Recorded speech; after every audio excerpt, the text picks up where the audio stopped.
What is up, people? You are listening to New Generation Hero Talk. I'm your host, EJ Stewart. We have a lot to get to on this show because it's a special episode. We are doing our Deadpool and Wolverine review. This is a movie we've talked about for quite some time. This is a big feature because it is Marvel's first foray into the Fox characters they acquired back in their Disney Fox acquisition deal back all the way in 2019. We're talking about a long time ago at this point, 5 years ago.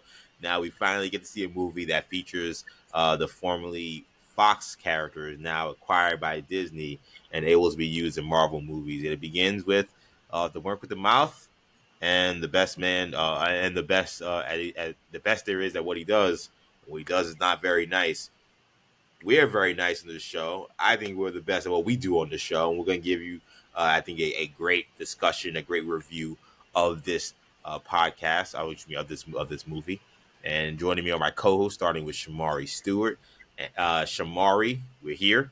Deadpool and Wolverine. How you feeling? Feeling good, man. Like you said, it's been a long time coming. We've been talking about this movie as well as um, a lot, of course, all the slated Marvel movies. But this one, for a very long time, just as for most of that time, is Deadpool 3. We didn't know it was Deadpool and Wolverine for most of that time. We thought it was just okay. Deadpool 3 is coming out. Not really knowing what to expect. Um, but yeah, I'm feeling good. Not going to go too deep into my thoughts, but I enjoyed it, so I'm looking forward to discussing it. Kendall joins us as well, of course, on the podcast. Kendall, we've been talking about trying to get some X-Men, Wolverine, Deadpool content in the Marvel Cinematic Universe. It took us 5 years. I never thought it would take us this long, but we're finally here. Yeah, I mean, Kevin Feige will tell you 3 years if you count Doctor Strange and the Multiverse of Madness. Oh, but okay, sure. This is a closer version of what we were asking for. It's not fully there, but it's a lot closer than Doctor Strange. Even a lot closer than the Marvels got as well. But no, I mean, this is a movie that's been anticipated, like you guys said, obviously since the merger of Disney and Fox, but then more recently since the announcement that Hugh Jackman was going to be a part of it. That's when we realized this movie was going to be, plus Secret Wars being on the table. I think that's when we realized this movie was going to be a bigger deal than just Deadpool 3, and that this wouldn't be just Deadpool and the crew going on an adventure. This is going to be a more earth-shattering type of project. Kevin Feige teased that a couple of weeks ago, talking about how this is, on a scale of 1 to 10 in terms of, changing the Marvel universe. This was an 8. If Infinity War was a 9 and Endgame was a 10. So I think the one of the big questions that we'll have is, did this movie deliver those expectations? Or was this Ant-Man Quantumania? Or was this Doctor Strange Multiverse of Madness? Or was it Spider-Man No Way Home? We talked about it last week, EJ, what the Rotten Tomato score was at. I don't know what it's at currently, but it was last week we talked about it. It was around 80. So, and I know the audience score is much higher. I think that's in the mid to high 90s. So it's interesting to it'll be interesting now that we've seen the movie how our scores shake out. Yeah, right now you're looking at a Rotten Tomatoes score of 79% certified fresh. So it looks like it'll probably live around there. We're now, less than a week in, but now almost like about a weekend. Yeah, right. Last week was Thursday. We recorded this on Thursday, so a weekend, 79%. That should hold. So it will remain probably certified fresh, which is interesting score. And we'll talk about our thoughts on it. It's an interesting score just because of some of the hype we have for this movie. I think there were expectations that the movie would be more well received by critics. So it is well received. 79% is not a bad score. It's a fine score. But not necessarily this like universal smash among critics. Yeah.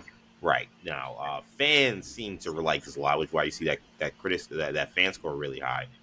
But and it's funny because when I think of the reception to this movie, I feel like almost within the critic score, it's a little different because I feel like quote unquote critics who do this, what we do, who cover superhero content on a more focused level, or not just overall movie critics.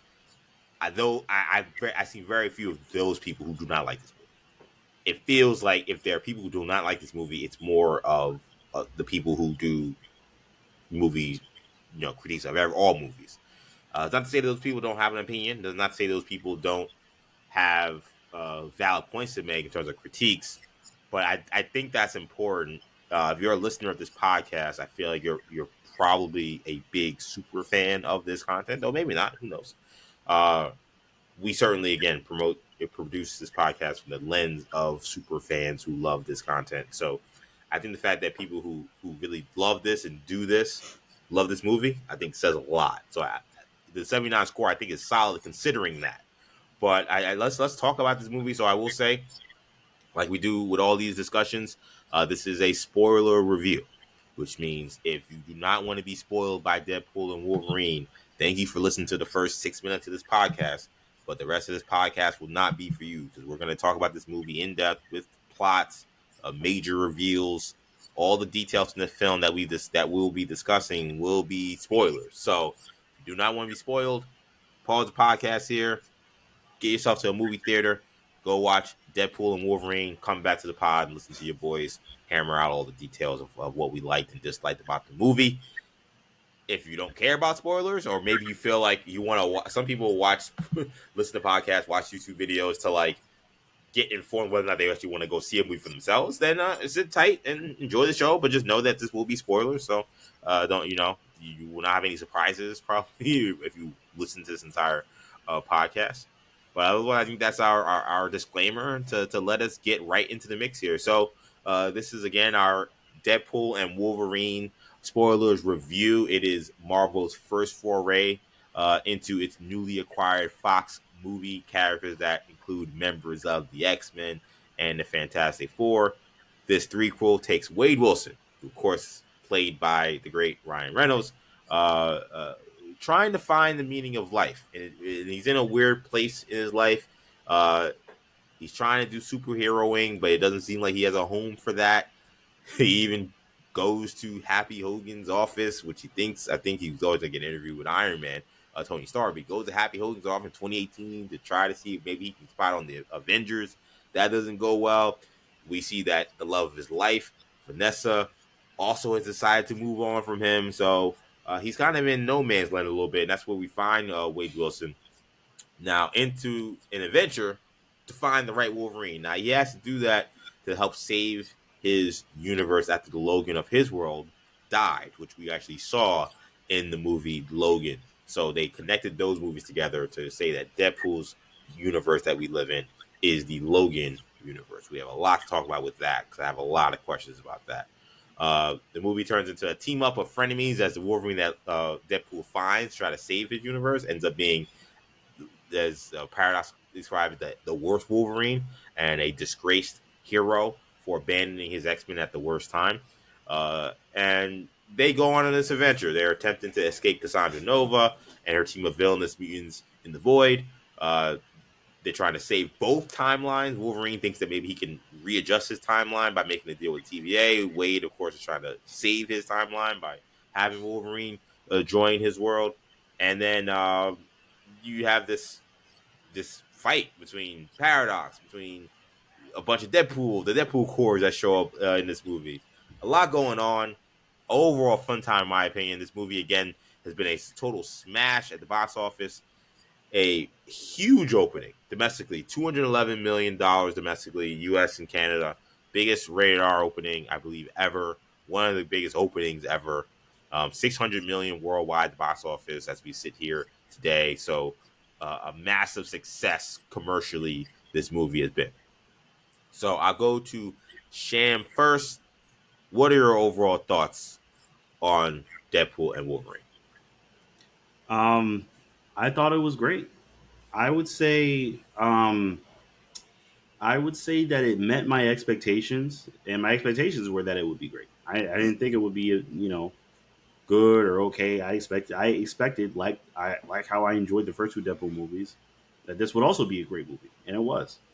I feel like they definitely ratcheted things, brought things up a level. Of course, we're having Wolverine be basically the co-star of the movie.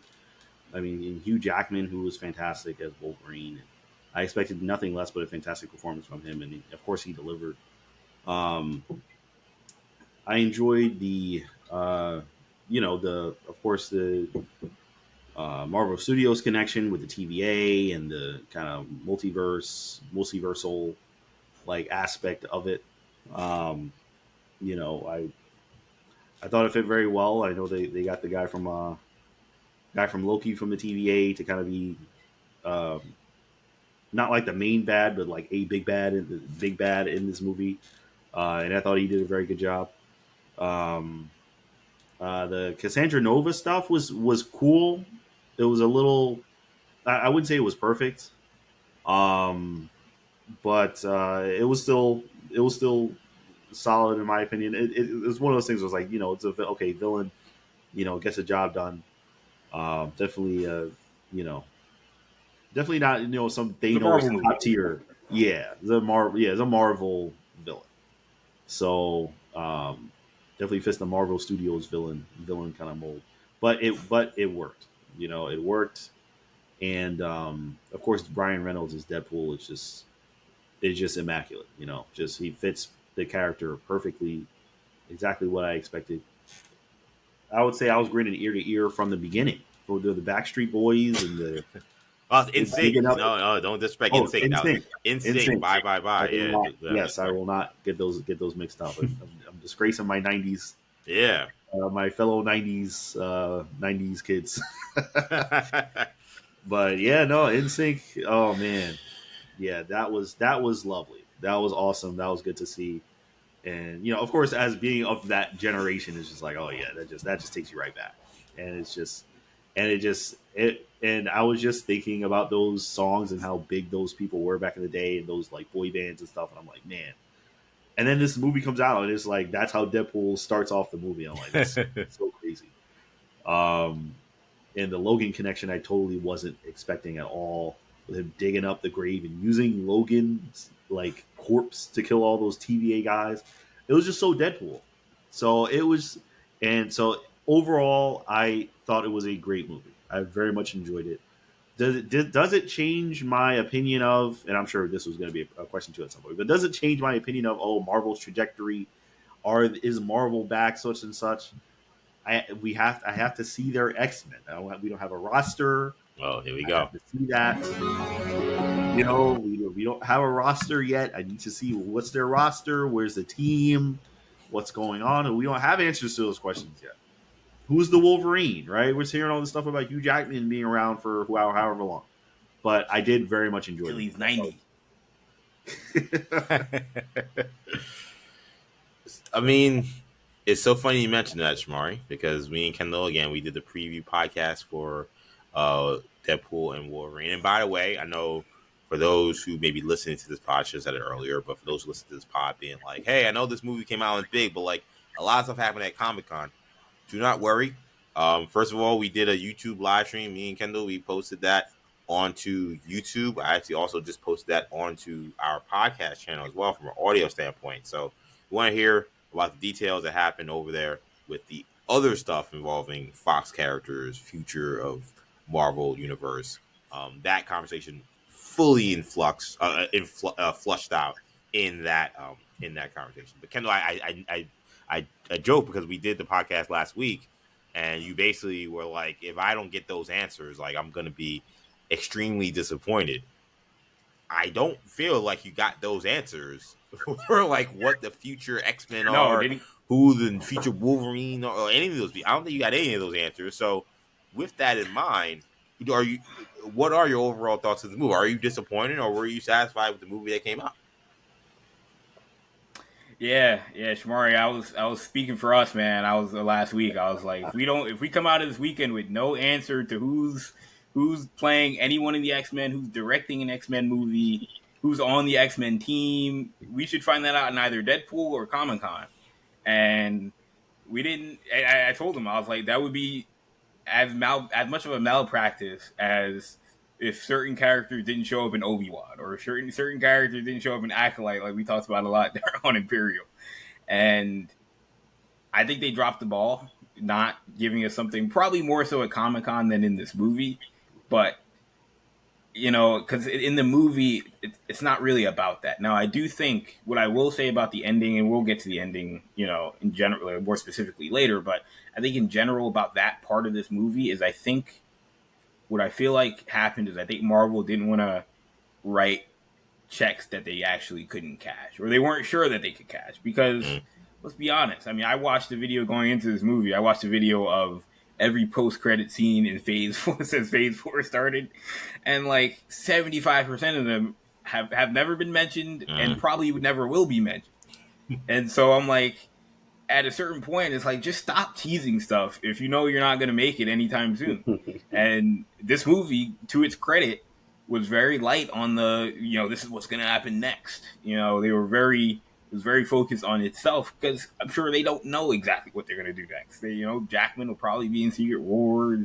Ryan Reynolds will probably be in Secret War. They tease some stuff in that, but otherwise, like, I don't know if they know what they're going to do with the X-Men yet. So, particularly, they definitely didn't know it like a year ago. So, in that sense, I'm not that upset, but in general, I thought that this was a very good movie. I mean, the humor is what we always talk about with these Deadpool movies. I mean, I think Deadpool 1 was the funniest superhero movie, and one of the funniest movies in general that I've ever seen.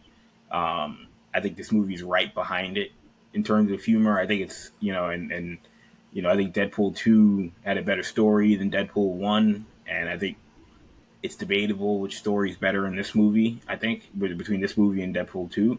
But I think that this one it's right there with Deadpool 1 and 2. It's hard to really decipher. Similar almost like to the Guardians trilogy. I think most people think Guardians 2 might be the worst, but some people may say Guardians 1. I think most people at this point think Guardians 3 is the best, but some people don't like Guardians 3. So, I think that it's similar to that in that respect. But, I mean, I think, Shamar, you hit the nail on the head, man. To me, the talking point coming out of this movie is how special Ryan Reynolds and Hugh Jackman are as Deadpool and Wolverine. I mean, those, we talked about it a couple months ago. Who's on our Mount Rushmore of castings? I think this is when we were talking about D'Onofrio as Wilson Fisk. And I know, EJ, you're like, D'Onofrio's got to be on there. I was like, I don't know, man. There's a couple guys. Downey's got to be on there. Whatchamacallit, Hugh Jackman and Ryan Reynolds have to be on there. So are we saying Fisk is the fourth guy? I'm fine with those other guys being on the. I'm fine those guys be on the list. I'm saying D'Onofrio's Fisk is on the list. You can fill out the other three. I don't care. Like Ryan Reynolds absolutely deserves a place. I have no problem with him being on there. But Fisk is on there. Magneto and Patrick Stewart, Charles. Y'all can figure out the other three. Wilson Fisk, Vincent D'Onofrio is on that Mount Rushmore. Y'all can figure out the other three. Okay. And watching this, it just hammered that home that those two are. And when you have not only one of those characters in a movie, but then two of them. And to be fair, they were both in X-Men Origins, and that ended up being an all-time bad superhero movie. But when you have a good story behind it, and you have those two characters with those two actors, it's the recipe for an incredible movie. And I think that this is what happened when you threw those two people together. The movie's got issues, but I mean, just with those guys being in it 90%, 95% of the time, and really 100% of the time, they're in every scene for the most part. It's hard not to just watch with a constant smile on your face. Like Shamari said, I mean, from the beginning, you're grinning ear to ear. By the time they get into the void, I just felt like I was laughing after every single line. It was that funny. Yeah, I will say this, man. We talked about it last week. I said Marvel is 2 strikes, 2 outs, and they're down 1 and need a home run, in my opinion. That's how I felt going into this movie. Did they hit a home run? I don't think so. But it's almost like one of those games where, like, maybe you lost the game, but you're like, you know what? That was a great effort. The team looked a lot better. They're going to be fine after this game. That's kind of how I feel watching this movie. because that was a very fun movie, as you guys said. Humor was awesome. Reynolds and Jackman, awesome. I love the cameos. We'll get to the cameos later. I actually like Cassandra Nova. I think I tend to give Marvel more of a break for villains than most, though. So maybe take that with a grain of salt. I like Cassandra Nova. I like Paradox. The actor that plays him is in Succession, so he's great in Succession, and he kind of plays a somewhat similar role here too. So I get why they cast him. Well, yeah, he's perfect for this role. Um, I really like this movie. Now, I was like, look, they need like a Marvel Civil War Winter Soldier. I'm not even going to do Avengers. Let's just take that out because that's like a team up movie. I'm saying, okay, let's do the individual movies. Like, they need a one of those, a Spider-Man No Way Home. Like, they needed that, I thought, to like really make people feel like, yo, Marvel is back in a big way creatively. This movie was going to do great money wise. I never had any doubt about that. I'm not, when they were saying the projections were like 160 million, I thought that was ridiculous. I was like, I just tried to get tickets, and unless I want to see the show at 3 p.m. on a Thursday, I'm gonna be sitting second row because there's no seats. Like, this is just like how like much people are investing in this movie. So commercially, I knew it was gonna be yes, Marvel is back. I was saying critically, will everyone be a uniform opinion of like Marvel is back, both casuals and non-casual fans? I don't think that's what happened, but I do think most people, and a large majority of people watched the movie and said that was really fun. That felt like a movie where I wasn't sitting there complaining about things. And this movie has issues. We'll complain about these issues because that's what we do. But what was happening with the Ant-Mans of the world, with the I like Doctor Strange, but Doctor Strange has some polarizing decision making in terms of what they do with certain characters that upset people. Like, those movies had some of these issues that you couldn't that the good parts of the movie couldn't save. Like, those, like, there wasn't enough stuff to enjoy in the movie to like not argue or complain or bitch and moan about like these things that happened in the movie that a lot of people did not like. So it just could never get the focus off of those things. We could never get the focus off of how terrible the CGI is in Ant-Man Quantumania, and how bad some of the dialogue is, and how stupid the decision was to have Kang lose to Ant-Man. Like, because even though there's some good elements, it's just not enough good elements, not enough enjoyable elements to make that stuff feel like, okay, it's not perfect, we'll let it go. You can't do it. Um, I mean, I would argue maybe Doctor Strange does have some of that stuff, but like some of the decision making with like killing all the Fox characters is so bold. It's just like it's like an elephant in the room. It's like, And even if you like the movie, it's like, yeah, who really liked that part? Really, only Scarlet Witch stands love that part. So like, this movie doesn't have that, which is why I think this movie still works, even if it's not this grand slam. Again, there are issues. Some people will complain about Gambit's dialect. Some people complain about Sandra Nova. So people will have their complaints. I have my biggest complaints actually are going to be more about like the actual handling of the Fox continuity, which I think was done very sloppily. And I've been trying to get answers. I actually was on Twitter with like another content creator. I'll find his name in a second. He was great with responding to my questions. To be fair to him, to be fair to me though, I don't actually feel like he answered them because I think some of this stuff is a little confusing. So there's stuff that's problematic and there are issues, but the humor is so good, the action is so good, the emotional moments are so good. Like, there's other aspects of this movie that make a good movie. Again, a movie isn't all just plot, isn't all just action, isn't all just reveals and CGI. It's a bunch of things, and I think why this movie works for me is because where there may have been pitfalls in places where I would agree with a lot of people, there it's so strong in other aspects that you say, you know what, it's not perfect, but this is a really fun, enjoyable movie. I was laughing almost the entire time. I was invested. I mean, I think this movie still is not getting enough credit for how great the action sequences are.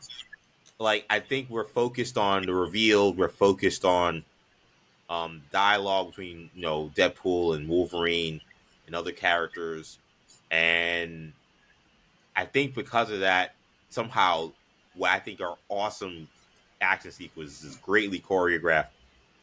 Some of the blood CGI wasn't the greatest, but besides that, like really, really creative, really fun action sequences, and I feel like that gets lost in shuffle. But the action in this movie is phenomenal.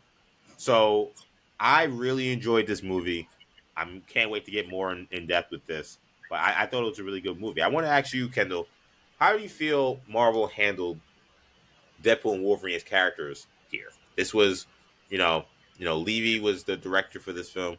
Uh, this is their first foray is an MCU film. This is the first time we're seeing Hugh Jackman, uh, even with Deadpool in a meaningful way. And now, first time both of these characters are in the MCU. How do you feel they handled that dynamic in terms of who these characters were, especially Wolverine? Because this is a new Wolverine, just a character we've never been experienced with. We've seen, I guess, two versions on the big screen. Never seen this one, so this is a new character we're being introduced to as we learn in this movie. How do you feel this was handled? I thought they handled it really well. The Wolverine character, the twist of it being a different Wolverine, but basically the same Wolverine, was smart. I think it was, you know, it's one of those. It's what we say a lot when we talk about, um, when you bring in certain characters. Like I've mentioned, this is off topic slightly, but I've mentioned how like I'd be totally cool if Marvel said we're casting, James McAvoy and Michael Fassbender to be Professor X and Magneto, and just pretend like pretend it's a different universe, or you can pretend it's the same universe, whatever you want to do, Yep. But just have those guys play the same character, just like they did with D'Onofrio and Charlie Cox with Daredevil. Um, and they've been a little bit more clear that it's the same universe, but at the time when they cast them, it was like, I don't know, pretend it's a different universe if you want, it doesn't matter. But with this Wolverine, they make it clear it's a different universe, but we pretty much have to assume that a lot of the same stuff happened, or the X-Men are just kind of what we know the X-Men to traditionally be, but that something happened with the X-Men that Wolverine cost him. I think honestly, if there was one of my drawbacks with that, it's probably that they didn't go more in depth with that. And a lot of that is probably them. I don't want to jump on a movie because they're probably going to explain that at some point. But I was also the guy that when the Star Wars sequel trilogy came out, Episode 7, and they gave Kylo Ren all this backstory, and I was like, yeah, look, they'll explain who the Knights of Ren are, and they never really did. And Snoke was the villain, and they're like, oh yeah, they'll explain who Snoke is, and they never really did. And when Rey was had all these abilities, and we were like, how did you know how to do that? I was like, those, you give them these passes, assuming that these things you'll get good answers to them. Sometimes you don't. Yeah. So I don't want to give them totally, absolve them, because this is part of this movie, and they gloss over a lot of that stuff. But with that, all that being said, I mean, Hugh Jackman is so good, and he's still playing Wolverine. Like, I don't feel like, he's trying to play some different version of Wolverine that's got some different, like, yeah, he's got a little bit more, personal things to him that make him different than the Wolverine we saw in Logan, or the Wolverine that we've seen in other versions.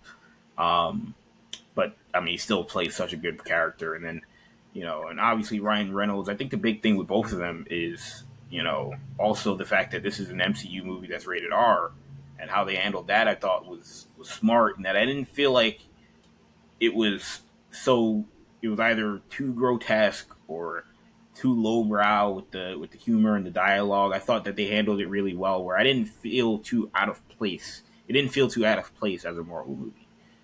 Yes, there were moments where you're like, wow, yeah, it was definitely rated R. Thank God it's rated R, because they wouldn't have been able to do that, particularly with a lot of the action involving Wolverine and Deadpool to an extent.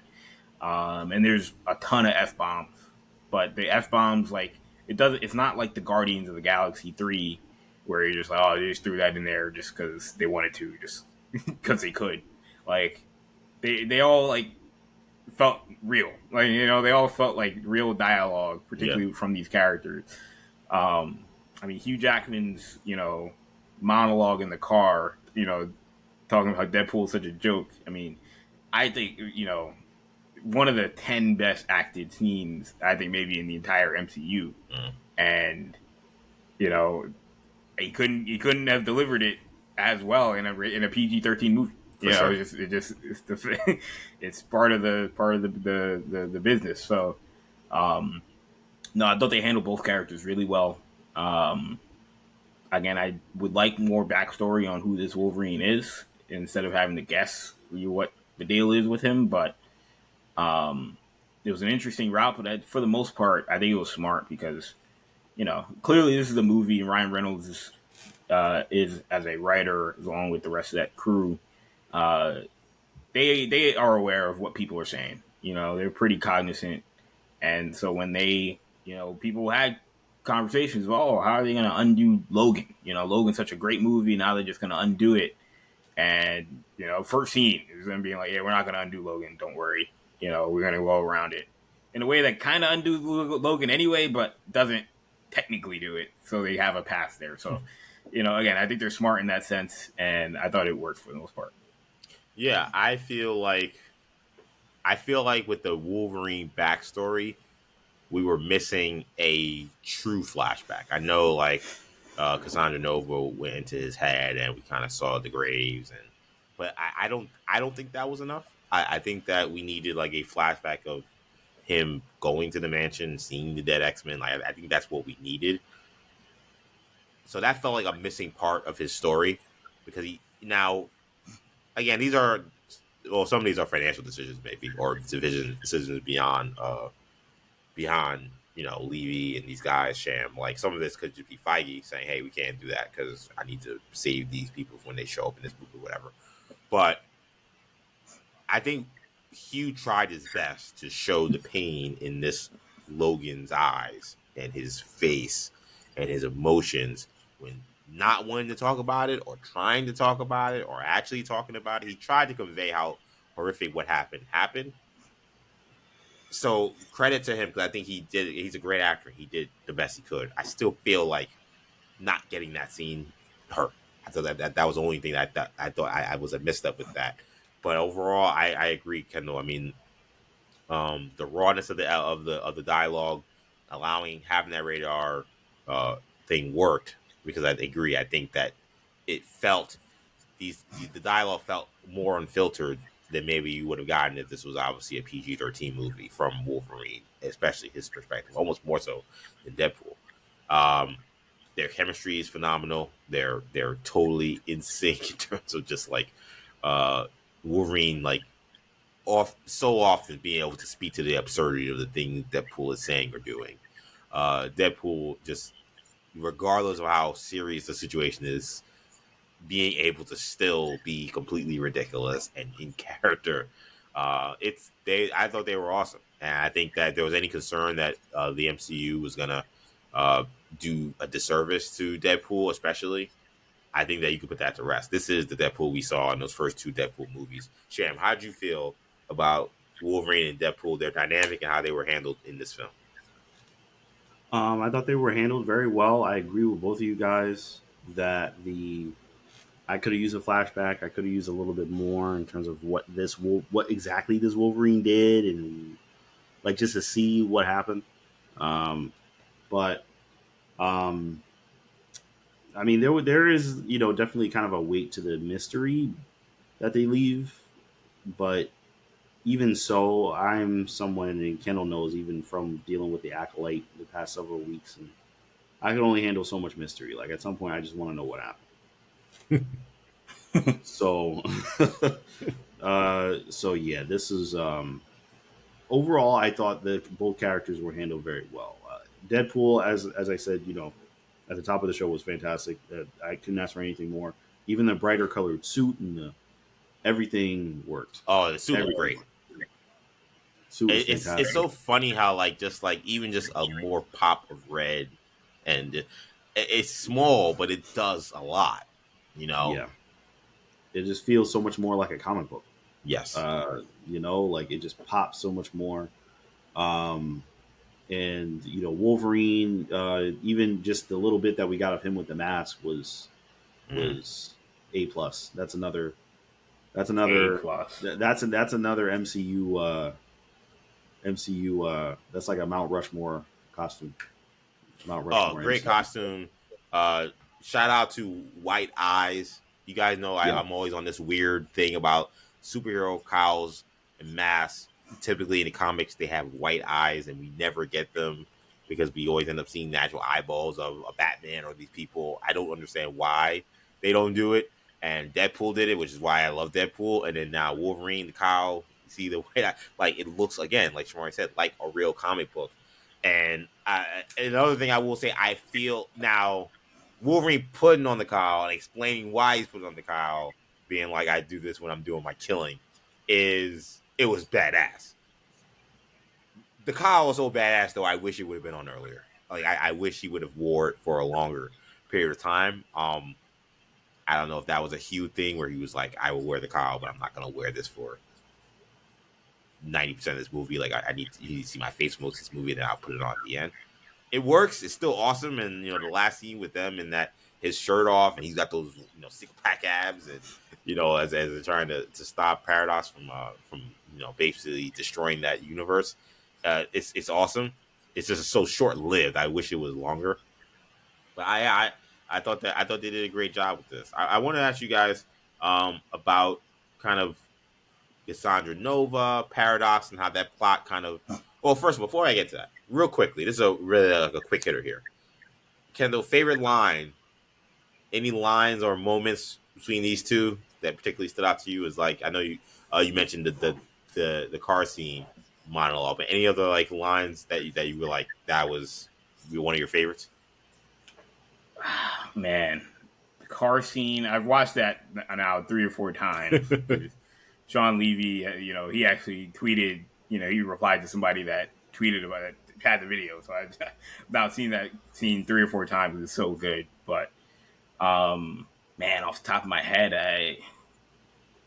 again the till you're 90 part was funny. The Thor jokes were funny throughout the movie after we saw the flash forward Yeah, scene. the Like TVA showing I that don't know. Thor was like hugging I'll him. come back to you. Yeah, I'll probably come back to you with a better answer as I think about it. But Yeah, those are off the top of my head. I mean, I was thinking, even in that same car scene, him Wolverine, they say one more word, he's like gubernatorial. Which Ryan Reynolds actually Gubernatorial. Oh my god. Ryan Reynolds actually tweeted that today. He just tweeted gubernatorial,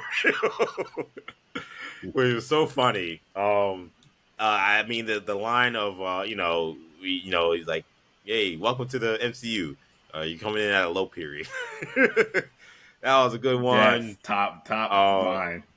yeah, I mean the way they pounded this phase of Marvel content throughout this entire movie was actually stunning to me. You knew they were going to get one or two in. It was not one or two jokes though. It was like more 4, 5, 6 maybe. Like they kept hammering how mid this phase has been, and if I guess if you say Sham that like you have to be able to laugh at yourselves, and that's part of like doing this. We've always had the perception that like Marvel is so very uptight because that's the perception they give us. I was surprised at how much like they just let them have it, and I'm surprised Sham, and I'm curious, and I don't know if they'll ask if he's been asked, Levy or any of the guys have been asked yet, but I'm wondering if there's anything that was on the cutting room floor that didn't make it. I can't imagine because they did had no problem just punching up the jokes when it came to the reception to this multiverse saga. Yeah, no, yeah, I was surprised too. And like you said, I figured there'd be at least a couple jabs, but boy, they really let Deadpool just let it rip in terms of going after or just just talking smack about this phase of what we've gotten lately. So yeah, I was surprised, and I don't know. I guess we'll have to wait until the DVD or we get more bonus content. Then maybe we'll get more deleted scenes. But yeah, that was definitely a pleasant surprise. And it was what not just in terms of the fact that it was hilarious, but also in terms of them acknowledging or someone there, like they all watched the movie. Everyone, all the board, everyone there watched the movie. Yeah.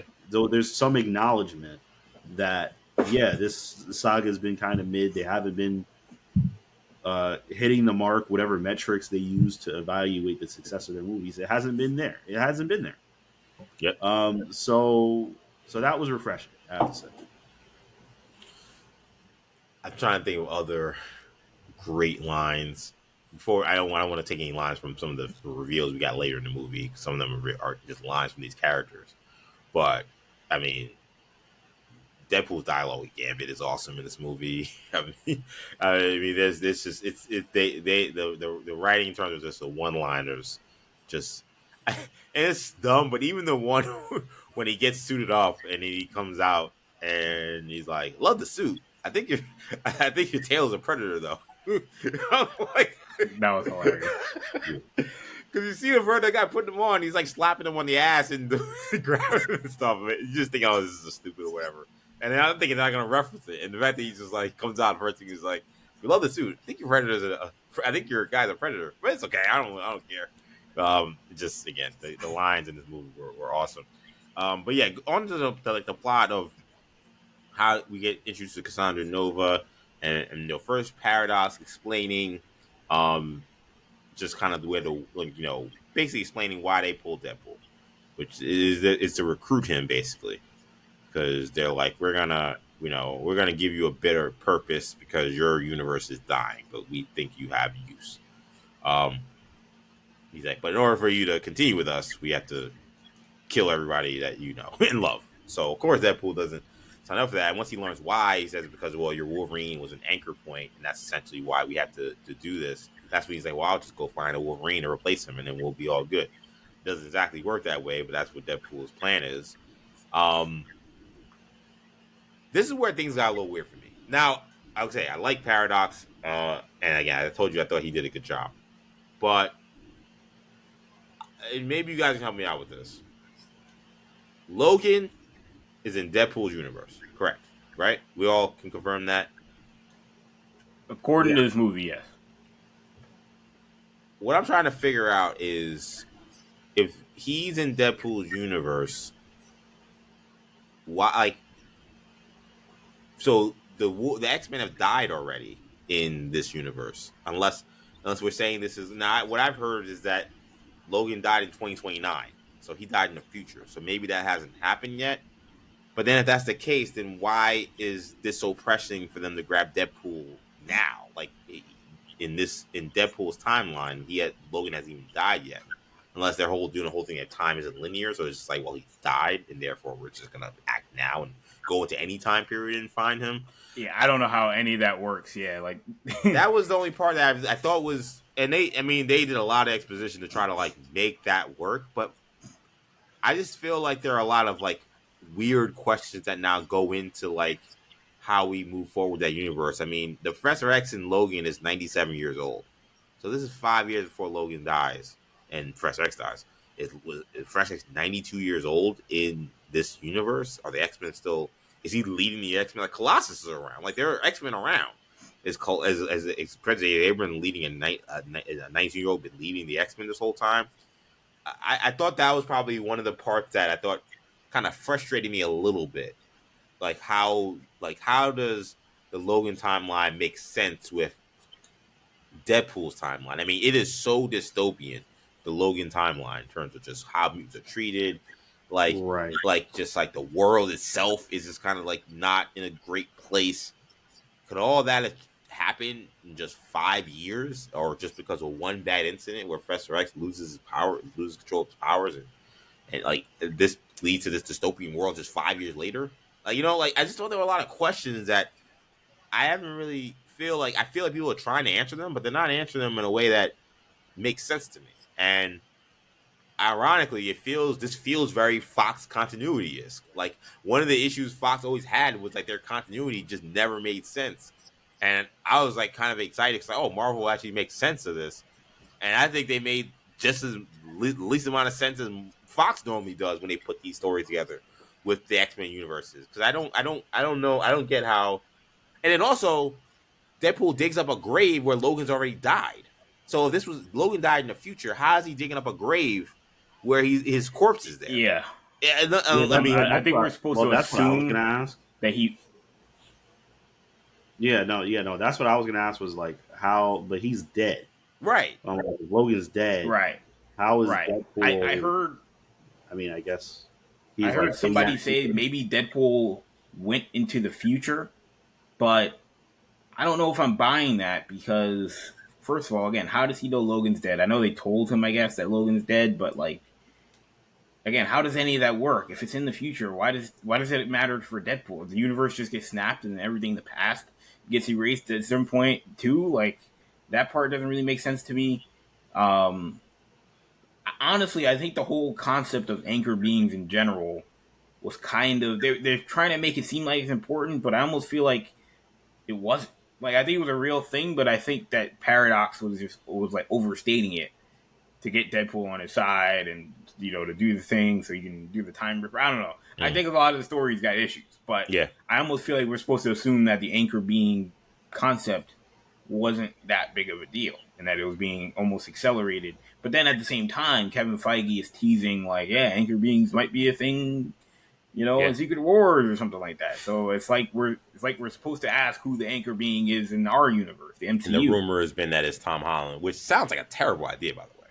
Like, why would you make an anchor being somebody that you don't, a character whose right you don't actually own?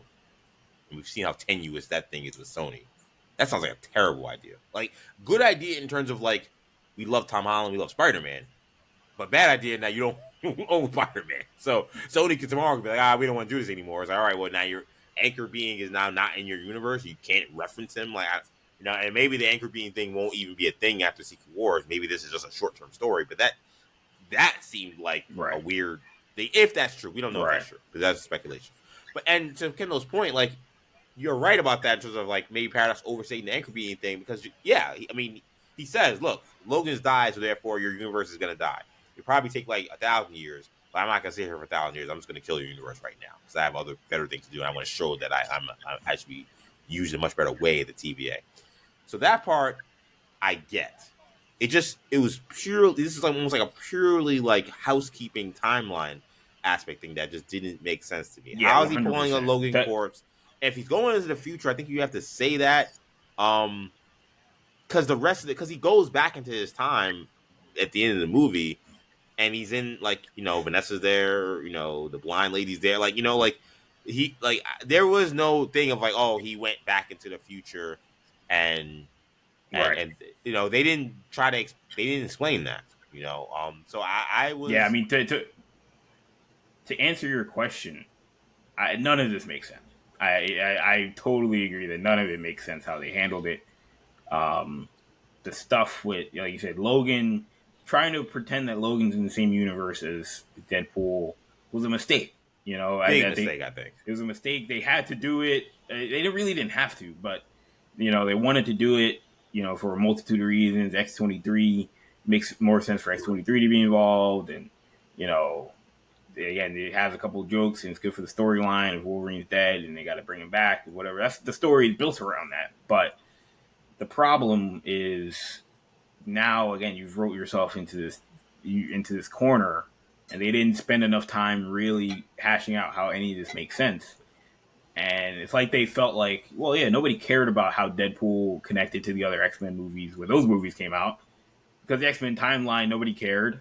We knew that thing was already, it was so a fried job. It didn't matter. Yeah. And really, like, the X-Men brand at that point was fried to begin with. So it's like, who cares if this thing connects to Dark Phoenix? No one cares at all. Right. Like, or X-Men Apocalypse. But at the end of the day, now when you bring it into the MCU, that's when you're going to have people spending, large amounts of time trying to dissect, doing 30-minute videos on how does the Deadpool universe connect. And there was a report today that, exactly. And there was a report today that, the flashback or the post-credit scene of the Marvels, with Beast, that takes place in the same universe as Deadpool and Wolverine. Right, and like that's and I'm the like, case, that doesn't make any sense. That makes no sense. Again, like the X-Men are supposedly dead. So like this next mansion, there's like what year is it?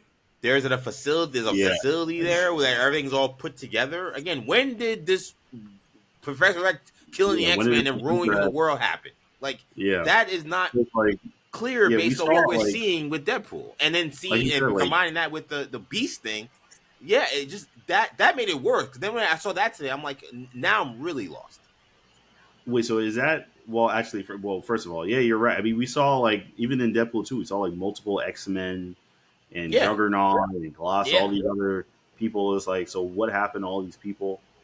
And so is that confirmed? Is Beast in that? Is that in Not that confirmed. universe? it's not It's confirmed, but reported by a scoop. Okay, it's I was gonna say, reported. I was like, wait a second. All right, That was the reporting though that he's part of that universe. okay, I don't know.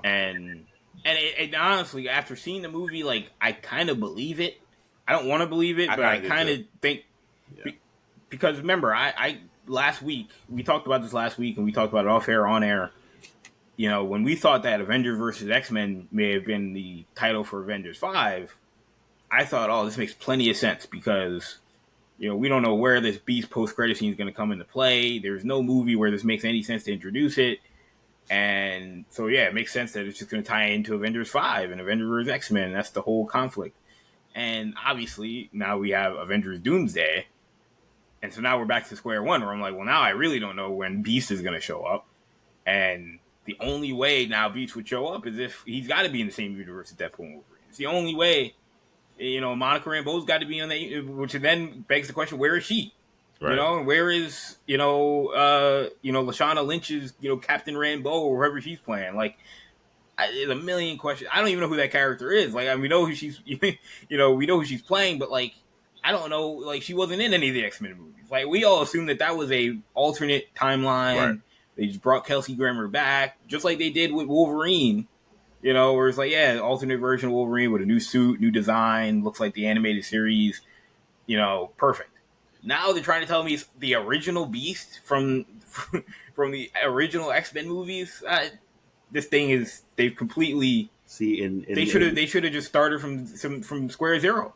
and see, and that's why they need someone in these rooms. Whoever is making, whoever, hopefully, it's not just Feige by himself. It's got to be somebody else. Whoever's in these rooms having these discussions to ask these questions. Yeah. To just be like, this needs to make sense to people, and we need to make it like simple. Like, to be honest, like we need to just, what is a simple way to just put this, to just make this a thing that we can make in this universe? And is it gonna be perfect? Is it gonna fit neat and tidy and perfect? Maybe not, but don't make it something where it's like, oh, we're putting Deadpool was actually in the Logan universe the whole time, and Beast is there, and Monica Rambeau's like, no, why are we doing all that? Like, just give, just, I know it's a multiverse saga, but like, this is getting way. Now we're getting into the realm of where this is like becoming way more complicated than it needs to be. And again, yeah, I was gonna say it goes back to that original point of this is why they don't want to. This is why they didn't want to put any post credit scene that mattered in this movie, because they did that thing in the Marvels. That was the last movie we saw. And again, I mean, there was no mention of that in this movie. We just saw an X-Men character. There was no mention of that at all.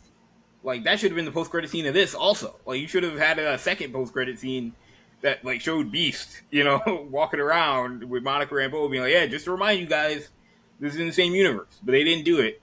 And, again, they wrote themselves into a corner where now we're going to be wondering that they can't undo the Beast thing. They can undo Hercules in Thor 5. They can undo, Sharon Carter being the not the blacksmith, the power broker. You can undo that stuff. No one cares about that stuff. But you can't undo the Beast thing. Like, the Beast, you have to show Beast and Monica Rambeau within the next Monica's missing. 2 years. Yeah, exactly. Like, you have to. Yeah, like she's. I'm assuming it'll be Secret Wars. Yeah, or at least Doomsday, but probably Secret Wars. But thing's already a mess, and the one thing I will say to your original question you asked about Cassandra Nova and Paradox, I was a lot lower on Cassandra Nova. I thought Emma Corrin did an excellent job. I will give her a lot of credit. She played the role greatly. I think the issue that I had with her character was, I think it was just a choice of doing Cassandra Nova. I think this movie, which relied a lot on legacy characters, legacy concepts, introducing a villain that we've never seen before. Really, two villains, if you consider Paradox Yeah. as well, but particularly Cassandra Nova. Introducing a villain we've never seen before is a tall task that the movie most comparable to it being Spider-Man No Way Home, they didn't do, or even Doctor Strange. Both of those movies did not waste their time introducing new villain. They were like, no, the villain is going to be somebody you recognize, whether it's Wanda or it's Green Goblin. Yeah. They didn't waste their time trying to because they. And I'll be honest, this movie didn't really waste its time with Cassandra Nova. Like, it gave you like 3 lines about what her deal was, and it was just like, Professor X's twin. They fought in the womb. She's got the same powers. She's bald, and yeah, that's the story. And she wound up in the void. Just buy it. Just believe it. And I mean, I thought she did a good job, but there's not enough time to really get into who she is as a villain and all that. And it's like they didn't care, which I don't blame them. Yeah. But Norman Osborn, that story was kind of put together, but at least it's Willem Dafoe playing Norman Osborn. So at least we already know his backstory, and the performance is already it's gonna be A+. You can rely so a little bit on what you can rely a little bit on what you remember of that character. Like, if this was Magneto, right? If this was Magneto, whether it be Fassbender or McClellan, and they told the same kind of story, I think immediately people would have been more attached to it, just because, like you said, those characters, just a better attachment and a better understanding of their backstory. Yeah, I those are all fair points. I defend the Cassandra Nova villain. I think what I liked about her was that I think for a movie that relies so much on reveals, we keep saying cameos, but they're not really cameos. These are characters who are in the movie. And then the learning of this new Wolverine, and I think with all that being said, I think you needed a villain who you could explain kind of very simply. And even if you're a casual fan who's not knows a lot about Cassandra Nova, you can just understand, okay, well, this person is evil incarnate. That's what Cassandra Nova is. So they explained that, I think, fairly well. It was if you don't know anything about this character, just know she's a complete sociopath and devoid of any empathy, and she's a lunatic. And it's just simple. And it's all right, I'm there. It's all right, well, how compelling can she be in that role, even if I don't get anything else about her backstory? And I thought she played a great role. I thought she did that role really well. If I wanted to see Cassandra Nova being played in live action, I feel like I got what I would have wanted from that. Of course, I would have wanted more backstory, more information, more of what he said. But concerning what I think they wanted this villain to be, I think Cassandra Nova actually was a right choice. I think if you get into, if you're not going to do a Magneto, or you're not going to do someone we know, if you're going to do someone, Mr. Sinister, you got to do someone who had a very deep, complicated, intellectual complex, I think that would have been harder to understand their motivations. FedEx Cassandra Nova never has motivations. Her motivation is sometimes anger at Charles, but otherwise just sheer, again, just lunacy, and sociopathic behavior. That was enough, I think, where I think if you're just listening, you're all right, well, I know who this is, even if I don't know much about her backstory. That's why I thought it worked. And again, that's why I thought she worked well as a character. I do want to quickly, though, Shem, get to some of these reveals, because the reveals are epic. I'll use that word. I don't know how you felt. But we got Johnny Storm, Chris Evans, which was, I don't know how you reacted, Shem. I was stunned when this happened. And stunned in that I was kind of upset that I didn't see it coming. But they played up the Captain America thing so much that in my head I'm like, oh, right. Captain America was messing around with the timelines. Maybe this is just where he is now. And this would be a really interesting thing. He's gonna have to help Deadpool and Wolverine in this situation. He drops an F-bomb or two. And I'm just oh, that seems unlike Captain America, but whatever. And of course, Deadpool is he's gonna say the words. Get ready. Avengers Assemble, and then he yells, "Flame on!" And it's like I'm like, oh, that's a really great reveal. That's a great way to do that. So you had Johnny Storm. You then had, as far as the villains were concerned, in terms of the people working for Cassandra Nova, we had Pyro, who we saw. We had Sabretooth, who lost in a samurai-like battle with Wolverine that I think ended up looking really cool. We had Lady Deathstrike. We had Juggernaut. We had Toad. We had Nightcrawler's dad, Azazel. We had all those mutants working with Cassandra Nova. And then we got to the Resistance, the people that have been fighting Cassandra Nova and trying to stay alive in the void. And that's where you got the real huge moment. So Elektra walks in, played by Jennifer Garner. You have Gambit. Oops, sorry, Alexa. No, not Alexa. Alexa, of course, goes off. Not Alexa, Elektra. Gambit, played by Channing Tatum, a character we've not been introduced to because Fox never got that movie off the ground, but Channing Tatum making his debut in this movie as Gambit. And when I say this is a comic accurate Gambit in terms of costume and at the very least the attempt at Cajun dialect, they just said, we're going to give you the Gambit you watch in 90s cartoons and in comic books and do the best we can to just make Channing Tatum do that. He's in the movie. And then I think the one that I personally just did not see coming at all, completely stunned me, was Wesley Snipes' Blade walks in. And this is the Resistance that apparently at one point worked with Magneto, but he was killed by Cassandra Nova. They have been working to fend off Alioth, fend off Cassandra Nova. All big reveals for this movie. I feel like, Shamari, the reveals, the cameos, the surprise characters that end up being in this film, I thought they lived up to the hype. How did you feel about it? I was very shocked as well, and you can't forget Daphne Keane as well. And of course, we mentioned earlier X-23. Now, I was annoyed because they put her in the last trailer. I was furious about that. Yeah, and I don't know if you guys saw. Well, you guys. I heeded your advice. I told you. I texted the whole family. We have a group text. I could tell she was trending on Twitter. I was like, oh, I guess X-23's in there. Oh man, yeah. So I texted the whole family. I was like, the trailer that came out today is really good, but I would not watch this trailer if you don't want to be spoiled. And they said it was because she wanted to go to the premiere. He wanted to be at the premiere. Yep. Which I'm like, honestly, like she should have just rolled up to the premiere anyway. Like, don't show it in the trailer. True. But, like, she could have showed up, and I don't think people would assume she was in the movie. I also feel like she could have just been in like the first two trailers. Like that was annoying. And maybe this was a late call from Daphne where she changed her mind. I don't know, but like, or maybe like they didn't realize she wanted to go to the premiere, and then she did, and then they said, "All right, let's just drop this trailer now because what are we gonna do?" Because it was a weird time to drop a trailer the week of a movie. But I think they should have just put her in like the first or second trailer. Because that also would have been a huge moment. Like that would have been huge if we saw like Daphne Keane was in the movie. Like it would have been a reveal, but there are so many other reveals that like it wouldn't have been like such a terrible thing if we learned Daphne Keane was actually in this movie. So that was a mistake. Also, I think just how that whole thing played out. But anyway, those were the big reveals.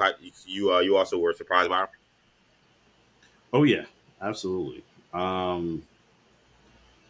Yeah, they were all surprising. Elektra, I know we had been kind of hearing through the grapevine. That was the one that we all knew. We cover these rumors every week at this point, so we had kind of low key expected Elektra to show up. I think I honestly did not see Blade coming.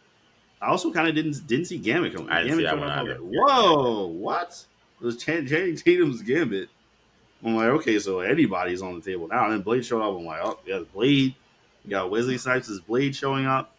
It's crazy. But yeah, man, it was cool. It was cool seeing all these,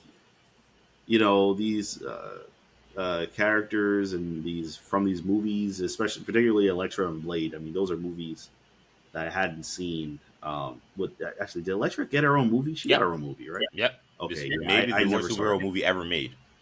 Yeah, I never saw that movie. So I've also never seen it. she's probably got a lot of fans out there somewhere that probably love that movie, but I never saw that movie. I But low key am like, I know Kendall, I think, is definitely this guy.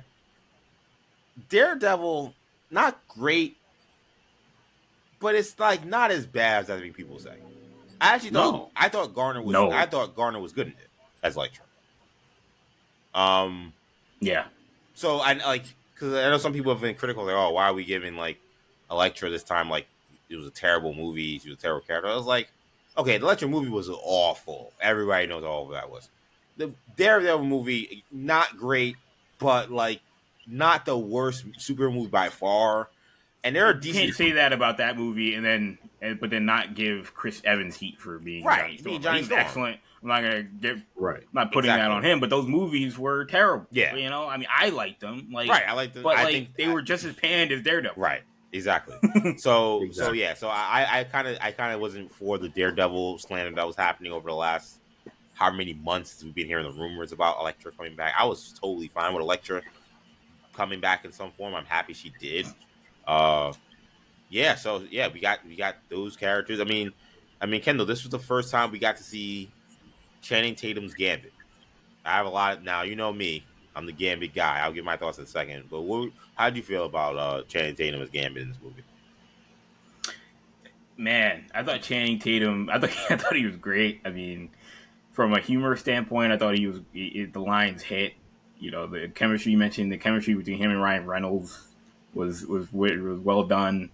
I thought the costume was funny because I told you guys off air, like I can't imagine like that would have been his costume if they would have done the movie. No chance. He looked crazy. But he looked so ridiculous. Yeah, no, he looked crazy with that thing.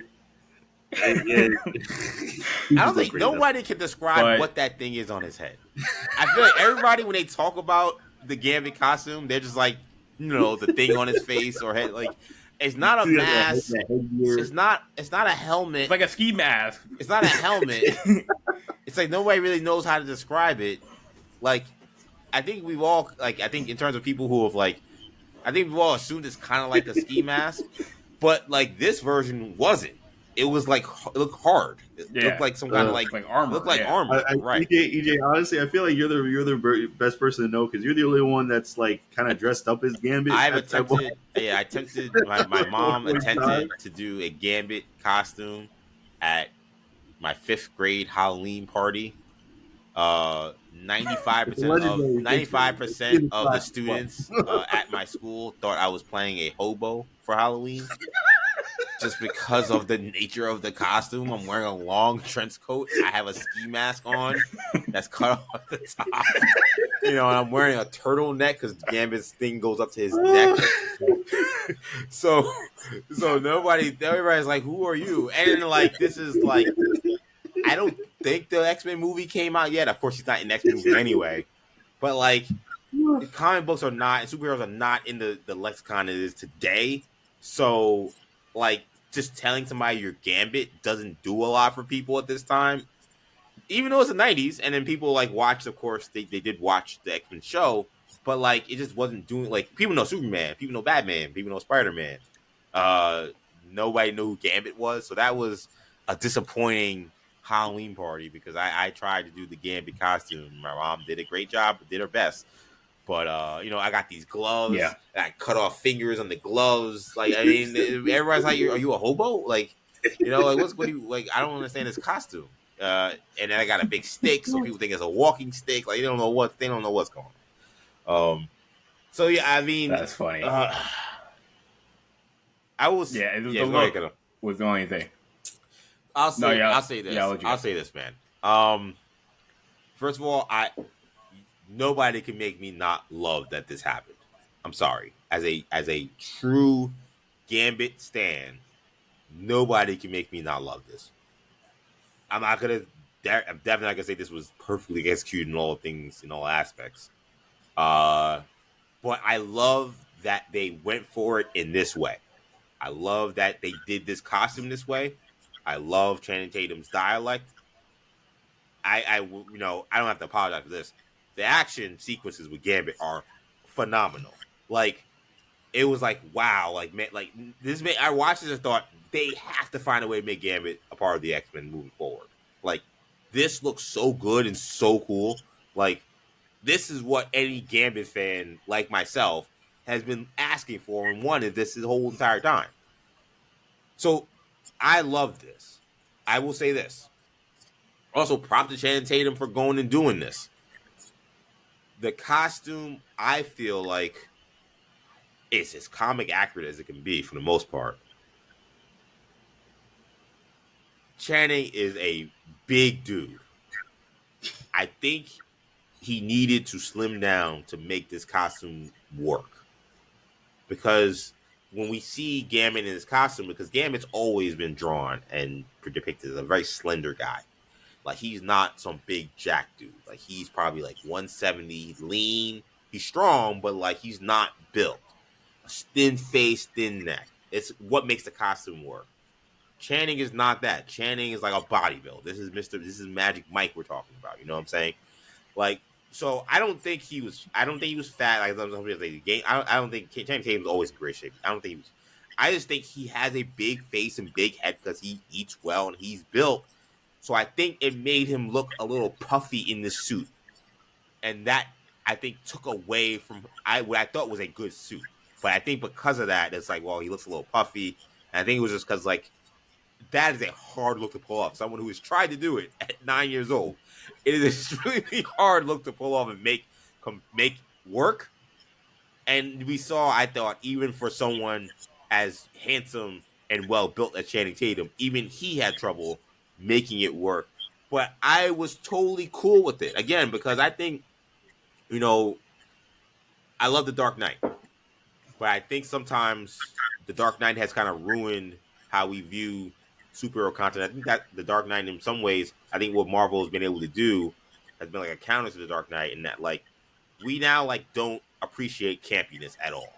And that's unfortunate, because this is extremely campy.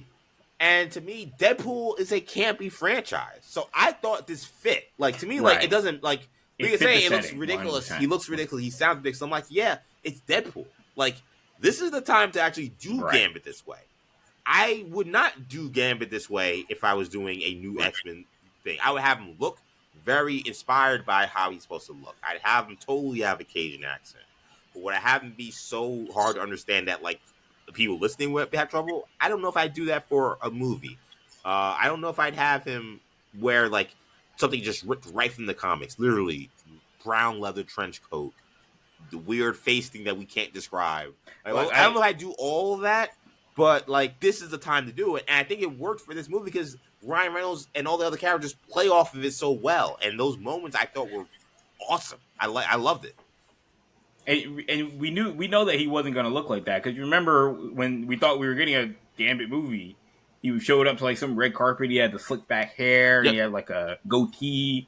So we knew, like, oh, this is going to be the Gambit look. And then the movie just never started. They never started shooting. Yeah. But like, he wasn't going to look like that, and that would have probably looked more practical, even if it didn't look like it was straight out of comics. For me, The cameos I thought were really good. The cameos we got were great. I mean, you know, Wesley Snipes was excellent. You know, he talked about, you know, that process of him getting the movie. Wesley Snipes saying, you know, when he's like, there's 5 Punishers, and he's like, there's only one blade, and there'll only ever be one blade. I mean, you want to talk about another shot at what Marvel's been doing, and just. I mean, man. And it's funny. Shout out to our good friend, Billy Torres. I went to the movie with him and some of my friends. He's been, of course, on the podcast in the past.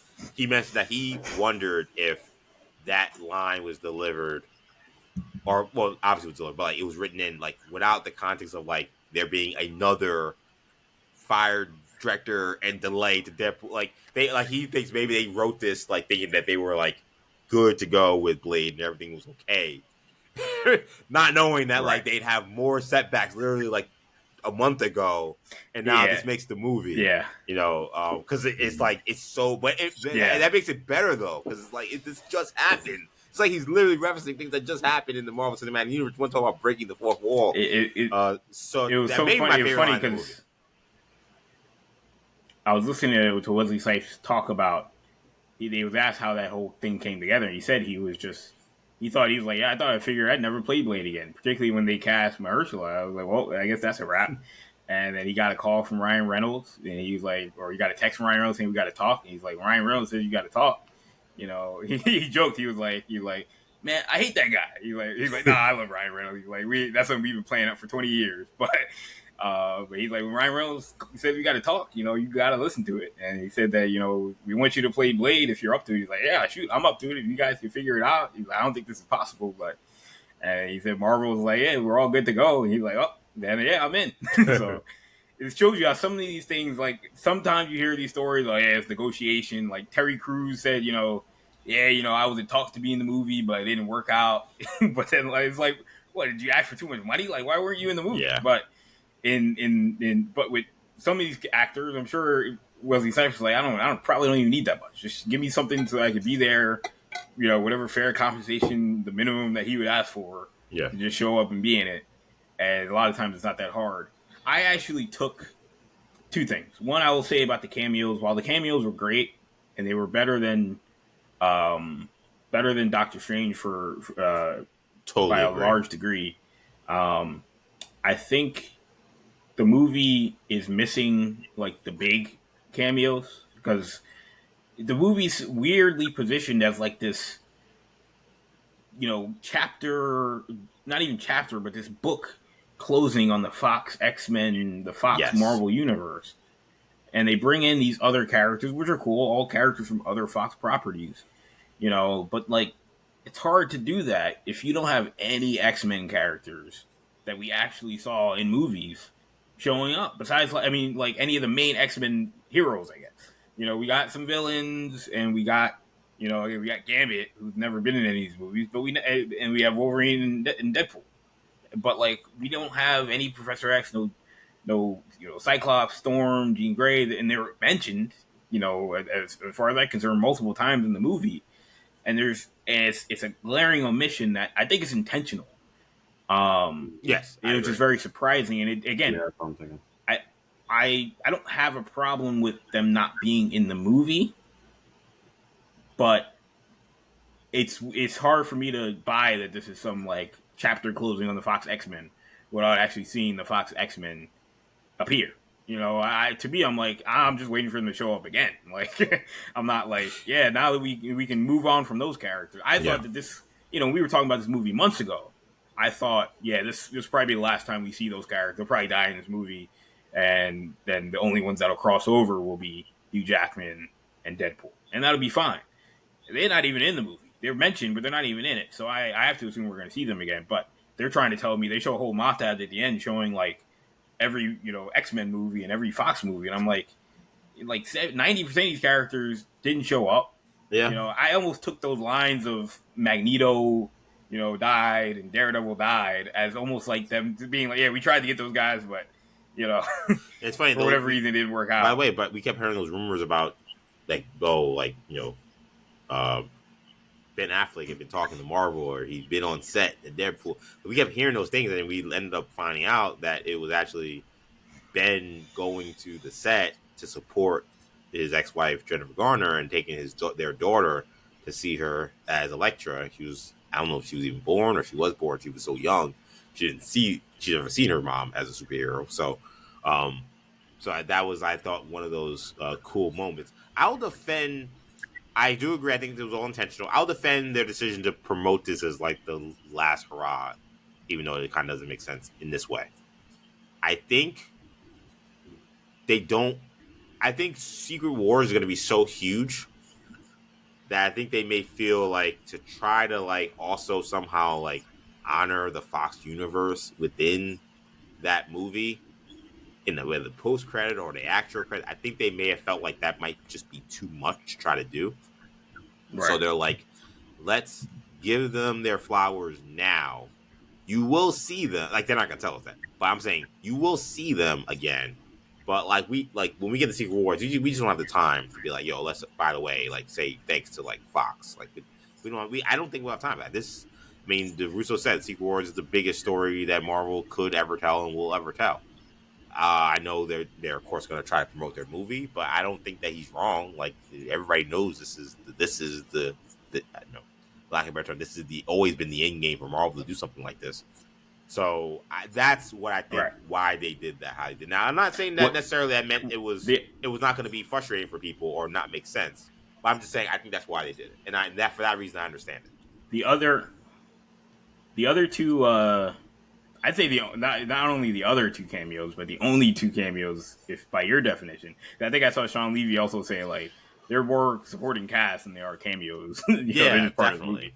But the only two real cameos in this movie are Henry Cavill Yep. showing up as Wolverine, and then like to a lesser degree, Hulk, Yeah. showing up in a scene with look like him and Wolverine getting ready to scrap, where Wolverine's wearing a more traditional brown and yellow costume. By the way, that was Um, probably one of the best scenes of the movie. Deadpool going through, and we kept hearing we were going to see some kind of version of that scene, Yeah. and somehow still like I thought it lived up to the hype, like how they did that, like him going through the multiple the comic Wolverines. accurate The Wolverine. short comic active Wolverine was just like, I mean, you want to talk about like just putting it just a complete like shut up to like the people who keep saying like, well, we should get a short Wolverine look, and it's like it looks ridiculous, like it just does, and it was so funny, it worked so well. And then I mean, you got the Age of Apocalypse Wolverine with one arm. You got the one hand rather. You got the Wolverine from that famous X-Men cover where he's like in the crucifix, well the bloody skulls, like and again Yeah, Deadpool was like his like old man Logan. old actual old man Logan, like like we got Logan, which is inspired by of course old man Logan, but here like this is like actual old man Logan at one point. And in Deadpool's dialogue and he's again also just so hilarious. It's like when he shows it to the Wolverine the crucifix, like I don't think this is a good time for you. I'm gonna go. I'm gonna go somewhere else. Like he just said, he was just saying funny stuff all the time. And then like you said, mentioned Kendall as a cameo, the Henry Cavill Wolverine, and Deadpool and I not mincing words. And then again, one of the better lines being like, "Hey man, we'll treat you a lot better than they did across the street." Like, just awesome stuff. Well, that was one of my favorite scenes of the entire movie. I thought that was so funny and so well done. So EJ, I gotta get your take on this. Like, I gotta get a comparison between the Gambit that we got, Yep. and the Gambit that we got in. I actually don't remember how you Taylor felt about Kitsch. the Gambit we got from the X-Men Origins. Yeah, Wolverine Origins, Taylor Kitsch. Yeah. Yes. Well, this feels like literally comparing apples and oranges because those characters they're trying to accomplish two different things almost. I mean, Kitsch is not great. I've always felt like the issue with Gambit and Deadpool in the movie is not necessarily how they were portrayed in the movie. It's more of like how little they're portrayed in the movie accurately, and then like how they finished the movie with them. Like if they did more of Gambit in the movie, it would have been a little better, I think. But he's nothing like this movie. And I will say, I mean, the action sequences with Gambit in that movie are bad. That part you can't really fix. Like at one point, he throws up cars and like they fall and they just fly out of his hand like he's like he has telekinesis. Like there's stuff that they do with the special effects that's so bad. Like him using the staff at one point, like he goes and just like there's a lot of bad stuff going on. So action sequence is bad. I didn't think Taylor was awful. He just wasn't given the greatest material. I would definitely take this Channing Tatum version again, 10 times out of 10. I mean, Is just there on his action sequences alone, he could be a mute, and I would still take the Channing Tatum just because the action sequences with Gambit were so good. is there an aspect of the Gambit and maybe even with Wolverine a little bit? We talk about this idea we want to see a new X-Men in the MCU at some point, and we want to see them try things that they didn't do in the Fox movies that were all pretty much really good.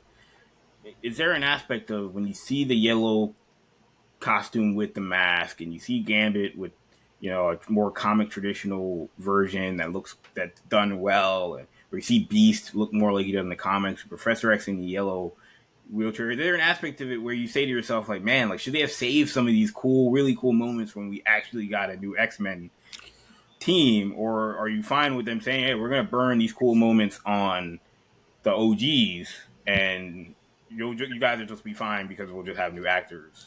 Like, or Yeah. do you feel like they are losing some cool moments with that? Here's the problem with this. This is kind of like you guys watch a little bit of stuff. But I watch this stuff religiously. I'm a huge food competition fan. Love Chopped. Love Alice versus America. Love Tournament of Champions. All the stuff on Food Network. Love those shows. Some people love MasterChef on Fox. Like, that genre of TV. Probably the TV I watch the most. That's not superheroes or sports. There's one thing they always say in those shows whenever you're a cook or a chef, rather. If you make two dishes within one dish, yes, it shows you can do a lot. But the problem becomes the judge then compares both dishes within the dish. And then the judge can say, well, I don't like this dish as much as this one you made. So maybe you shouldn't have given me two different things in one plate. What Marvel's essentially done, Kendall, with what you're saying, is by saying, okay, we're going to give you a yellow comic accurate Wolverine. We're going to give you a comic accurate Gambit. We're going to give you Fresh X in the yellow wheelchair that levitates. What they're saying is those are not going to be the costumes we see for when the X-Men come back or around. They could be close, but they're not going to be the same. There's no, I mean, maybe I'll hold Wolverine because maybe he's the Wolverine in that universe. We don't really know what's going to happen with that. So maybe I'll put him aside. But let's say he's not the Wolf. Let's say it's not Hugh Jackman. Then that's not going to be the costume. The problem becomes, I think they will do another cool costume, more Marvel influenced costume, not the all black. Obviously, they're not going to do that, or whatever they did in Wolverine Origins for Gambit. But the problem becomes when they do that, is people are going to run to what they saw pre-Secret Wars and say, well, like, I like that Wolverine better, or I like that Gambit better, and it's just it's a dangerous game. Like, now you have to top those costumes. Like, and I don't know if they've already have the designs ready and they feel so confident. Say, yeah, let's give them this because we know when we go to Secret Wars, we put Wolverine. I mean, they even already showed the brown and yellow costume. So I'm like, I don't even know if you can even go to that well. But let's say they say, when we go to this our brown and yellow costume, it's gonna be fire. Or we do X, Y, and Z with Gambit, it's gonna be fire. Or Professor and people were saying that was the Krakoa. People were saying that was a Krakoa costume as well, which is like, again, that's a modern thing. Like, that would have been something that would have been cool to save, but like, you're burning it. Yeah, you're burning it on a cameo. Yeah, the risk is you're showing that we can do multiple editions of Wolverine, Professor X, and Gambit. Is that now we're going to compare? Oh, I like the Patrick Stewart better. I like the Channing Tatum better. That's the risk that Marvel plays with this. But I don't mind the risk because at least they're giving me it though. Like, I'd rather have it than not have it. That makes sense. But some people will compare, and we've seen how many Supermans have we seen? How many Batmans have we seen? Like, you can do 8 different iterations of what's supposed to be the same costume and have it look slightly different, and you'll still sell a hot toy that'll say, this is the X-Men, Uncanny X-Men 2028 movie Wolverine. It's going to be slightly different, but it will be still different, and people are going to buy the toy. Just like every single Spider-Man costume and every single Spider-Man movie we've seen has basically been different, even if they've been minor changes throughout. Still going to be in the Spider-Man game, still going to be in the Happy Meal, still going to be, whatever merchandise you're trying to sell. Absolutely. Shamar, I want to give you this last question before we get out of here and do scores. How do you see the story of Wolverine and Deadpool moving forward after this movie? So, they're able to, Cassandra Nova allows them to escape the void, only to then join them in Earth 10015 to try to then, destroy that world and all worlds because she's, again, just a complete sociopath. They're able to neutralize Paradox and Cassandra Nova to save that universe. It involved having to fight an infinite number of Deadpools. By the way, Nice Pool, also one of the funnier elements of this movie as well. His edition allowed Deadpool, our Deadpool, to get Dogpool, who's now part of Deadpool's family, which is quite funny. Um, but they are able to neutralize this effort, and it allowed Deadpool to go back to his normal life. We learned that the TVA agent who's actually in Loki, who's in this movie, who's now kind of running the TVA, as we saw at the end of Loki. She reveals that what they did actually end up saving this universe, and that now they kind of want to use Deadpool and Wolverine as kind of somewhat agents of the TVA to see if they can save that world. There's word that maybe they could save the worlds that were lost with Elektra and Blade and Gambit. But Deadpool kind of just goes back to his normal life. Maybe he goes back to see if he can get back with Vanessa. Wolverine is like, I kind of see you when I see you, and he kind of goes his own way. How do you kind of see the story of Deadpool and Wolverine following up beyond this movie, Shem? Yeah, it's really hard to say. Secret Wars is going to shake everything up so much that it's really, really hard to say. I mean, as I've said before, and I mean, I think we all kind of feel the same way about this, but I don't know. I don't want Hugh Jackman to be our Wolverine going forward. I want a new Wolverine. I'm hoping, I'm sure we'll see him in Secret Wars. I'm hoping that's the last time we see him. Not because I don't like Hugh Jackman as Wolverine, not because I won't like him if he's the leader or anything like that necessarily. I just want something new. I want a new team. And a team that I know is and look, maybe Hugh Jackman's fine signing some 10, 12 year deal and being Wolverine till he's 70 or whatever. I don't know. I mean, who knows? But I would prefer a younger Wolverine. That's the or I don't know. That's what I want to see personally. But doesn't mean I wouldn't like him as Wolverine, but that's what that's what I hope to see. So I guess I'm just reflecting my hopes. That's what I think we'll see. I think we'll see Wolverine in Secret Wars.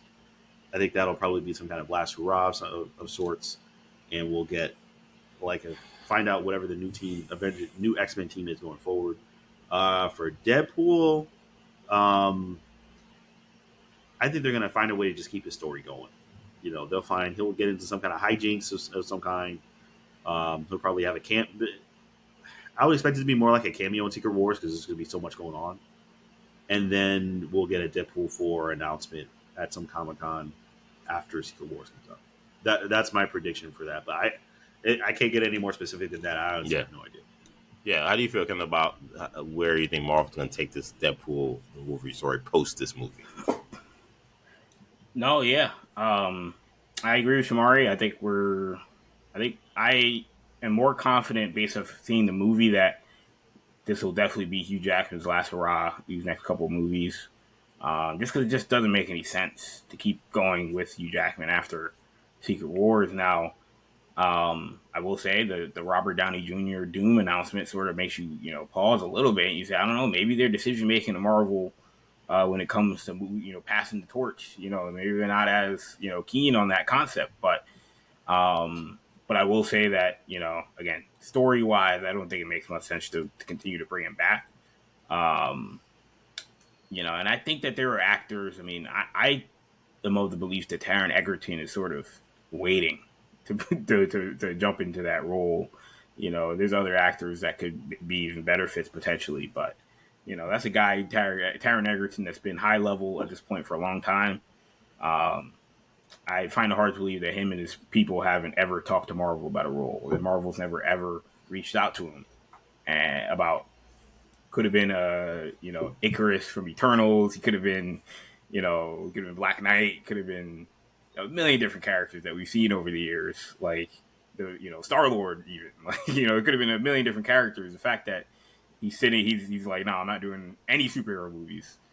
It makes me feel like he's waiting for that Wolverine role to open up. And Taron Egerton's bigger he's big enough at this point that if he calls you saying he wants to play a character, I imagine Marvel will listen at the very least. So I tend to think they will open it up at some point. But with Deadpool, I don't think we're going to get a ton of Deadpool after Secret Wars either.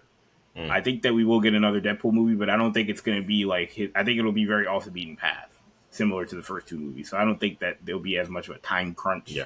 We got to get it out because it's got to fit into these other movies. Like I think he'll be in Secret Wars, and that'll be fun to see. Like how does he interact in a PG-13 environment? But after that, I think we'll go back to the Deadpool, 4 that is going to be off the beaten path. But I don't think that we're going to get like another trilogy of Deadpool movies. I think it'll be, when it makes sense for Ryan Reynolds' schedule.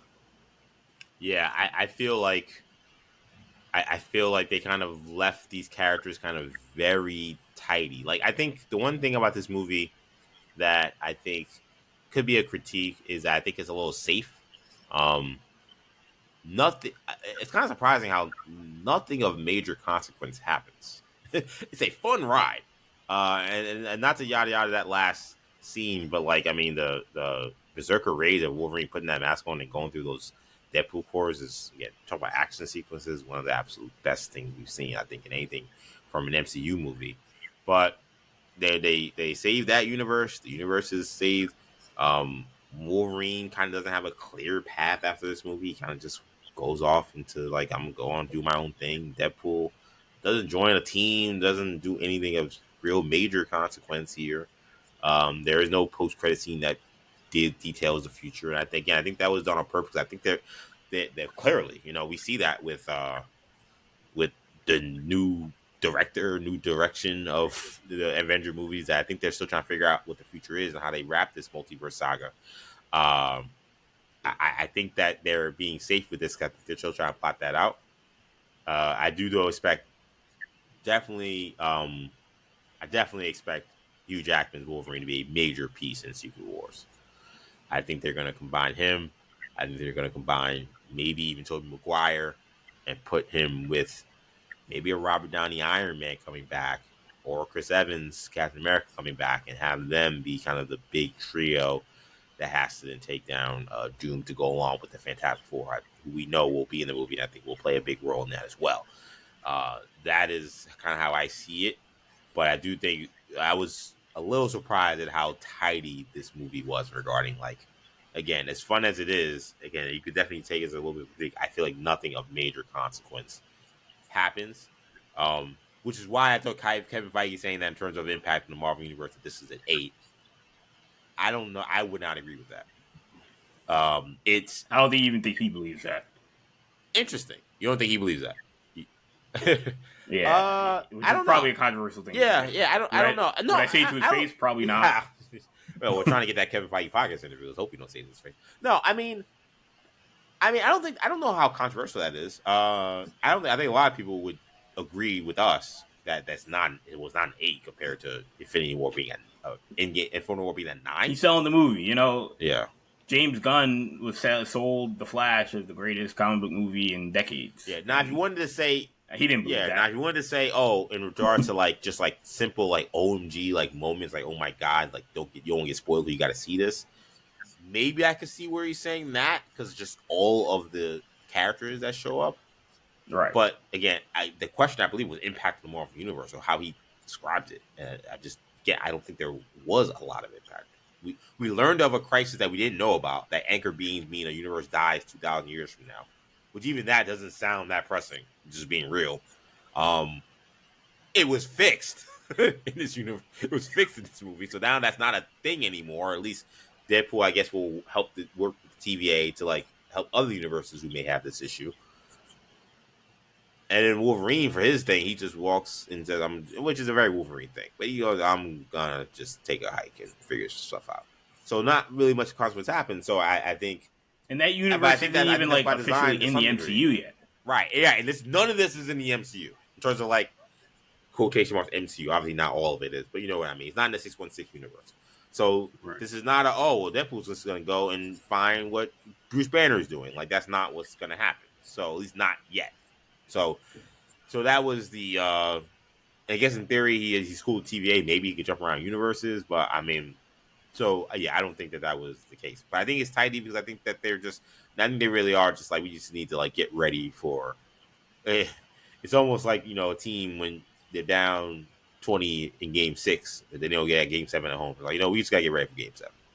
Like, we played hard here, we played well. We're not gonna trip about making sure we do anything crazy here. Let's just get ready for Game 7, because again, Avengers, Doomsday, and Secret Wars is gonna be Game 7.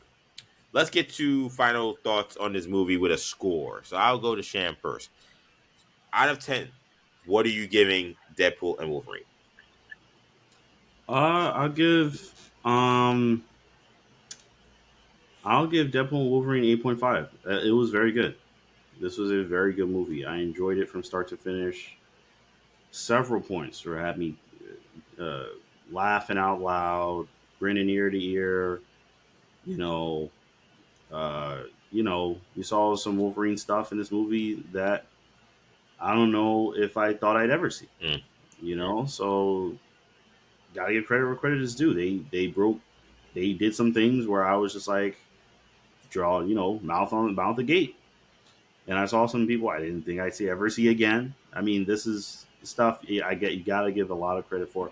And Ryan Reynolds is fantastic, and he's Deadpool, and it's Deadpool being Deadpool. And I wasn't the biggest fan of like the villain stuff. That's probably why it's holding it back from being a higher grade. But it was still so fun and so great and so kooky that I just enjoyed it, and I will definitely be rewatching it for sure once I'm able to do that. So I'll give it an 8.5. Kendall, what's your score?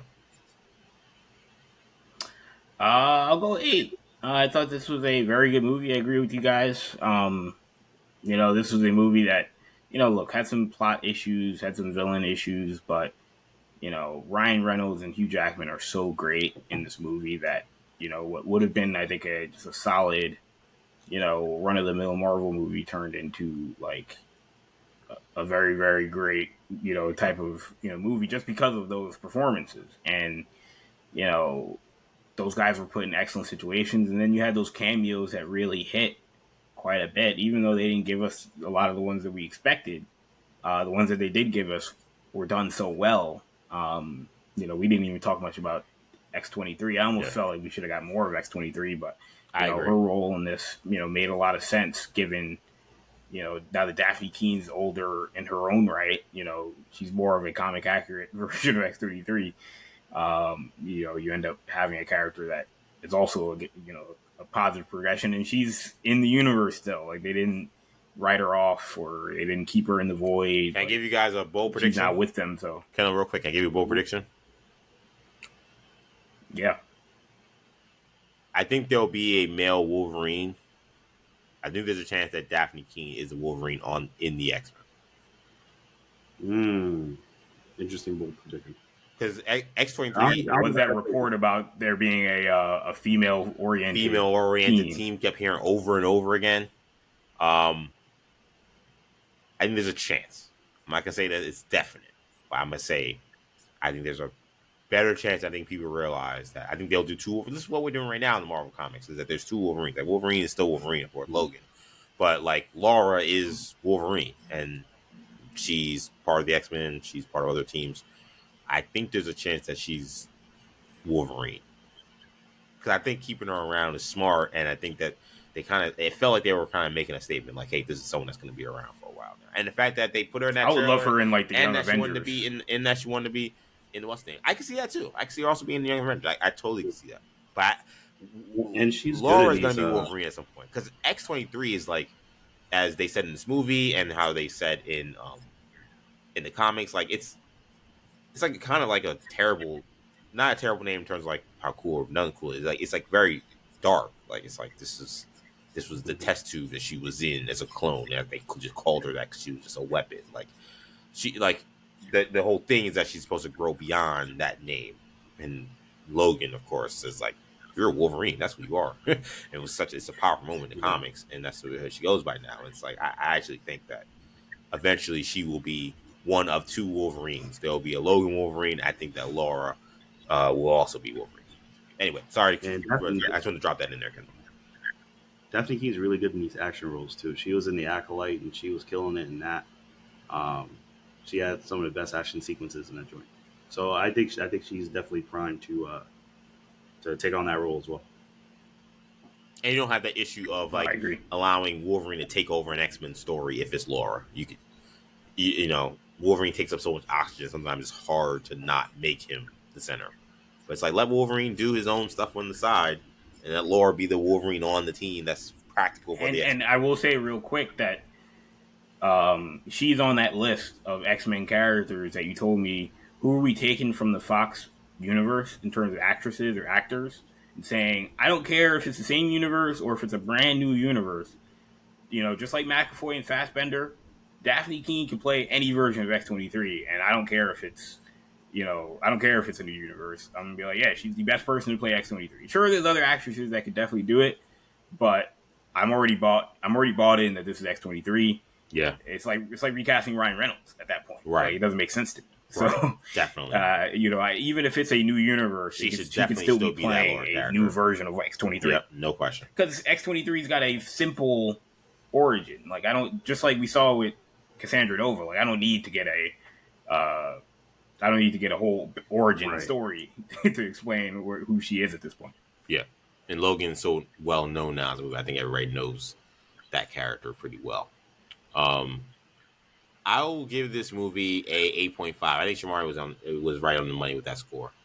The humor is awesome. Ryan and Hugh, awesome. Uh, Action sequence is awesome.